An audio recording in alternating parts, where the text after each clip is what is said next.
नमस्कार दोस्तों, स्वागत है आपका एक और वीडियो में। कृपया अपने हेडफोन पहन लें।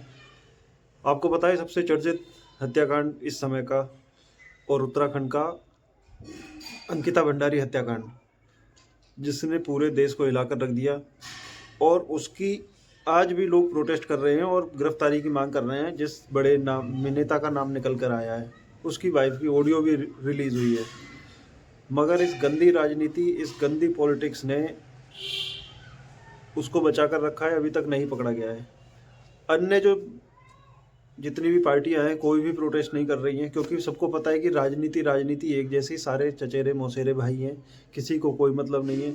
वो गरीब लड़की जिसने अपने आत्मसम्मान से कभी भी आत्मसम्मान को उसने नहीं मारा और वो वीआईपी ट्रीटमेंट के लिए उस नेता के पास नहीं गई, तो उसको बहुत बेरहमी की से मार दिया जाता है। और वो रेस्टोरेंट एक बीजेपी के नेता का होता है और उसको गिरफ्तार कर लिया जाता है। मगर अभी तक वो चेहरा सबको पता है, मगर वो चेहरा किसी ने उजागर नहीं किया है जिसके लिए वीआईपी ट्रीटमेंट होना था। अब राजनीति में इतने गंदे लोग हैं। अटल बिहारी वाजपेयी ने कहा था कि राजनीति नेता आएंगे, पार्टी आएंगी जाएंगी, मगर देश रहना चाहिए। स्लोगन बहुत देते हैं, बेटियां बचाओ बेटियां पढ़ाओ, मगर कौन करता है? कौन मादरचोद इस चीज़ पे विश्वास करता है? कौन इस चीज़ को आगे लेके जाता है? किसी भी वीआईपी मेहमान का कुछ भी बेकार हो जाता है, किसी भी नेता की भैंस जुड़ जाती है, भैंसों साली पूरी पुलिस लग जाती है उसको ढूंढने में, और एक लड़की मर जाती है, उसको कोई भी, उसके लिए कोई भी नहीं है। क्या आम आदमी की ज़िंदगी नहीं है? अबे साले नेता रोज आएंगे, रोज जाएंगे, रोज बनेंगे, पार्टियां बनेंगी, बिगड़ेंगी, मगर एक आम लड़की को अगर इंसाफ नहीं मिला तो कौन सा इंसाफ है ये?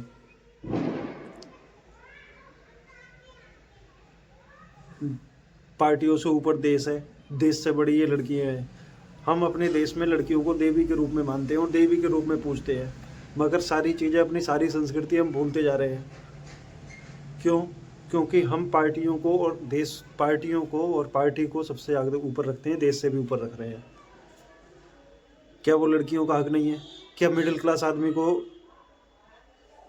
आदमी के लिए जजमेंट नहीं है? ये राजनीति जितना गंदा कर रही है ना अपने देश को, जितना खोखला कर रही है, उतनी ही हमारी संस्कृति मरती जा रही है। क्योंकि सबको पता है कि यहाँ कुछ नहीं होगा। सारे लोग मजाक बनाते हैं। सनातन को आगे लेके जा रहे हो। सनातन के हिसाब से भी आप लड़कियों को बचा सकते हो, लड़कियों के लिए कुछ कर सकते हो। हर जगह रेप होते, सब चला जाता है। अभी एक राजस्थान के जैसलमेर में एक वीआईपी कपल रुका था, बेंगलोर का। वहाँ के होटल में जिस रूम में रुके थे, वहाँ एक वेटर बिना नॉक किए अंदर चला गया और उनका बाथरूम में वो नहा रहे थे और प्राइवेट उन्होंने देख लिया उसको। उन्होंने केस किया, होटल मालिक पे 80 लाख रुपए जुर्माना पड़ा। 80 लाख रुपए उन्हें देने पड़े, होटल मालिक को, उस कपल को देने पड़े।